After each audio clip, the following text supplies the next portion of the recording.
हरे कृष्ण। श्रीमद् भागवतम दशम स्कंद अध्याय 81। भगवान द्वारा सुदामा ब्राह्मण को वरदान। श्री सुखदेव गोस्वामी ने कहा, भगवान हरि अर्थात कृष्ण सभी जीवों के हृदयों से भलीभांति परिचित हैं और ब्राह्मणों के प्रति विशेष रूप से अनुरक्त रहते हैं। समस्त संत पुरुषों के लक्ष्य भगवान सर्वश्रेष्ठ दृष्टि से इस तरह बातें करते हुए हंसने लगे और अपने प्रिय मित्र ब्राह्मण सुदामा की ओर स्नेहपूर्वक देखते हुए तथा मुस्कुराते हुए निम्नलिखित शब्द कहे। भगवान ने कहा, हे ब्राह्मण, तुम अपने घर से मेरे लिए कौन सा उपहार लाए हो? शुद्ध प्रेमवश अपने भक्तों द्वारा प्रस्तुत की गई छोटी से छोटी भेंट को भी मैं बड़ी मानता हूँ, किंतु अभक्तों द्वारा चढ़ाई गई बड़ी से बड़ी भेंट भी मुझे तुष्ट नहीं कर पाती। यदि कोई मुझे प्रेम तथा भक्ति के साथ एक पत्ती फूल फल या जल अर्पित करता है तो मैं उसे स्वीकार करता हूँ। श्री सुखदेव गोस्वामी ने आगे कहा, हे राजन, इस प्रकार संबोधित किए जाने पर भी वह ब्राह्मण लक्ष्मी के पति को मुट्ठी भर तंदूल देने में अत्यधिक हिचकिचा रहा था। बस वह लज्जा के मारे अपना सिर नीचे किया रहा। समस्त जीवों के हृदयों में प्रत्यक्ष साक्षी स्वरूप होने के कारण भगवान कृष्ण भली भांति समझ गए कि सुदामा उनसे मिलने क्यों आया है। अतः उन्होंने सोचा, इसके पूर्व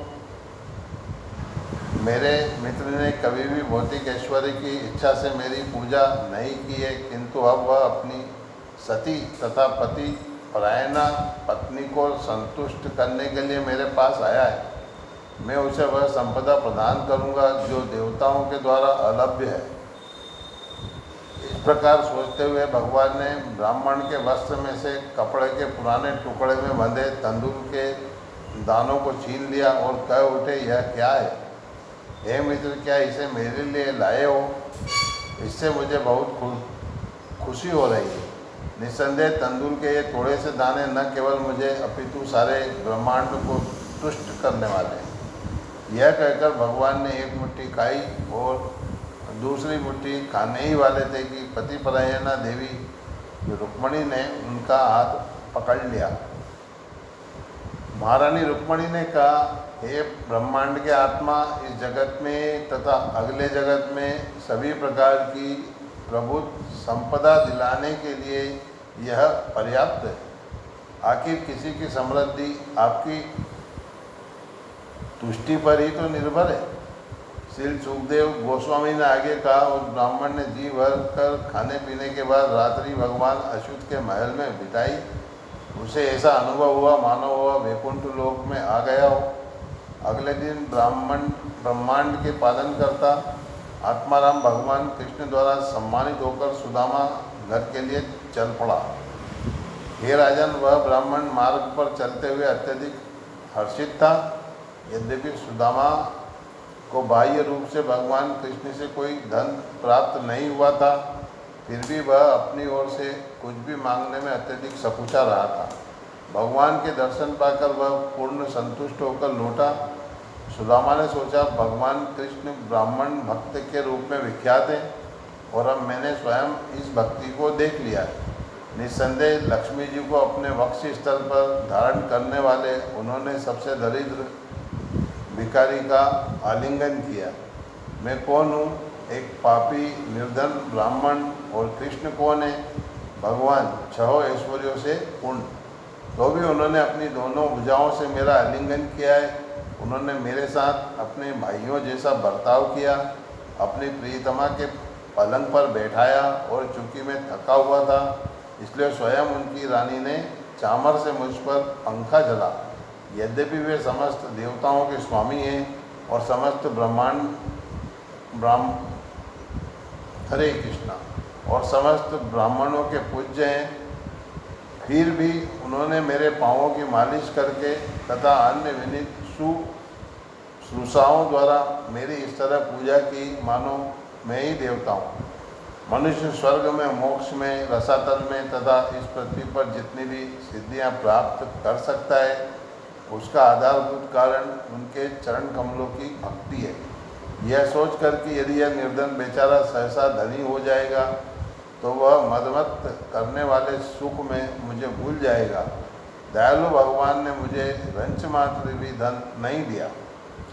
श्री सुखदेव गोस्वामी ने कहा, इस प्रकार अपने आप सोचते सोचते सुदामा अंततः उस स्थान पर आ पहुंचा जहां उसका घर हुआ करता था, किंतु अब वही स्थान सभी ओर से ऊंचे भव्य महलों में से घनीभूत था, जो सूर्य, अग्नि तथा चंद्रमा के सम्मिलित तेज से ओढ़ ले रहा था। वहाँ आलीशान आंगन तथा बगीचे थे, जो पूजन करते हुए पक्षियों के झुंडों से भरे थे और जलाशयों से सुशोभित थे, जिनमें कुमुद, अम्भोज, कलार तथा उत्पल नामक कमल खिले हुए थे। अगवानी के लिए उत्तम वस्त्र धारण किए पुरुष तथा हिरनियों जैसी आंखों वाली स्त्रियां खड़ी थी। सुदामा चकित था कि यह सब क्या है, किसकी संपत्ति है और यह सब कैसे हुआ। जब वह इस तरह सोच विचार में डूबा था तो देवताओं जैसे तेजवान सुंदर पुरुष तथा दासियां ऊंचे स्वर में गीत गाते तथा बाजे के साथ अपने अत्यंत भाग्यशाली स्वामी का सत्कार करने लगे। जब ब्राह्मण की पत्नी ने सुना कि उसका पति आया है तो वह हर्ष के मारे तुरंत घर से बाहर निकल आई। वह दिव्य धाम से निकलने वाली साक्षात लक्ष्मी जैसी लग रही थी। जब उस प्रतिव्रता स्त्री ने अपने पति को देखा तो उसकी आंखें प्रेम तथा उत्सुकता के आंसुओं से भर आई। अपनी आंखें बंद किए विचार मग्न होकर उसने पति को प्रणाम किया और मन ही मन उसका आलिंगन कर लिया। सुदामा अपनी पत्नी को देखकर चकित था। रत्न जटित लाकेटों से अलंकृत दासियों के बीच चमक रही वह उसी तरह तेजोमय लग रही थी जिस तरह कोई देवी अपने विमान पर दीप्तिमान हो। उसने आनंदपूर्वक अपनी पत्नी के साथ घर में प्रवेश किया, जहाँ सैकड़ों रत्न जटित खंभे थे, जैसे देवराज महेंद्र के महल में है। सुदामा के घर में दूध के जहाज सदस्य कोमल तथा सफ़ेद पलंग थे, जिनके पाए हाथीदांत के बने थे और सोने से अलंकृत थे। वहाँ कुछ सोफे भी थे जिनके पाए सोने के थे। साथ ही राजसी चामर, पंखे, सुनहरे सिंहासन, मुलायम गद्दे तथा मोती की लड़ों से लटकते चमचमाते चंदोए थे। चमकते स्फटिक की दीवारों पर बहुमूल्य मरकतमणि पन्ने जड़े थे और रत्न जटित दीपक प्रकाशमान थे। उस महल की सारी स्त्रियां बहुमूल्य रत्नों से अलंकृत थी। जब उस ब्राह्मण ने सभी प्रकार का यह विलासमय ऐश्वर्य देखा तो उसने शांत भाव से इस आकस्मिक समृद्धि के विषय में अपने मन में तर्क किया। सुदामा ने सोचा, मैं सदैव निर्धन रहा हूँ, निश्चय ही मुझ जैसे अभागे व्यक्ति का एकाएक धनी हो जाने का एकमात्र संभावित कारण यही हो सकता है कि यदुवंश के परम ऐश्वर्यशाली प्रधान भगवान कृष्ण ने मुझ पर अपनी कृपा दृष्टि की है।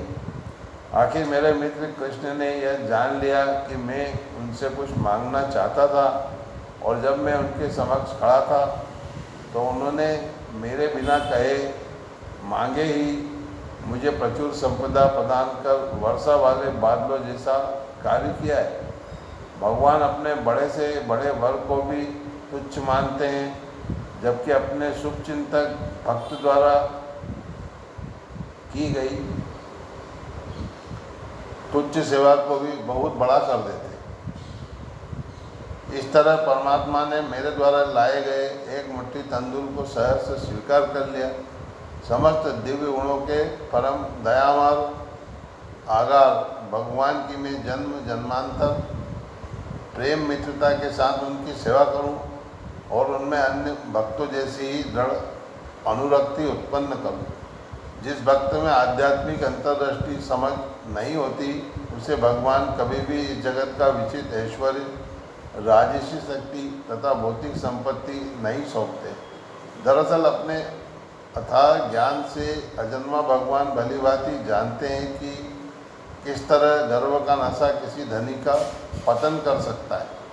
श्री सुखदेव गोस्वामी ने कहा, इस तरह अपनी आध्यात्मिक बुद्धि के द्वारा अपने संकल्प को दृढ़ करते हुए सुदामा समस्त जीवों के आश्रय भगवान कृष्ण के प्रति पूर्णतया अनुरक्त बना रहा उसने धन लिप्ता से रहित होकर अपनी पत्नी के साथ उस इंद्रिय शोक का भोग अंततः समस्त इंद्रिय तृप्ति का परित्याग करने के विचार अनासक्त भाव से किया जो उसे प्रदान किया गया था।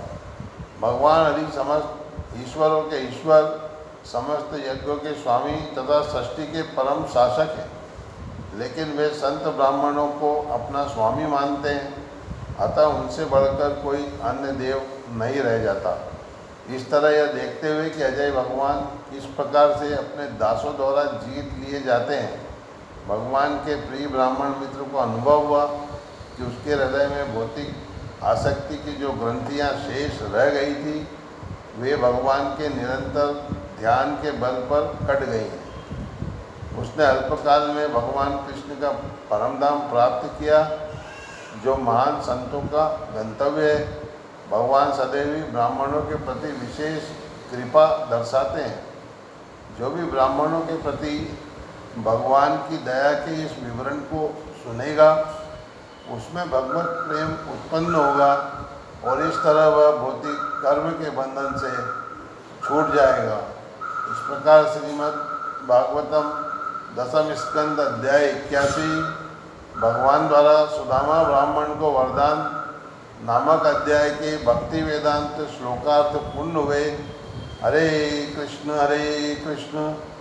कृष्ण कृष्ण हरे हरे, हरे राम राम राम हरे हरे, हरे कृष्ण कृष्ण कृष्ण हरे हरे, हरे राम राम राम हरे हरे, हरे कृष्ण।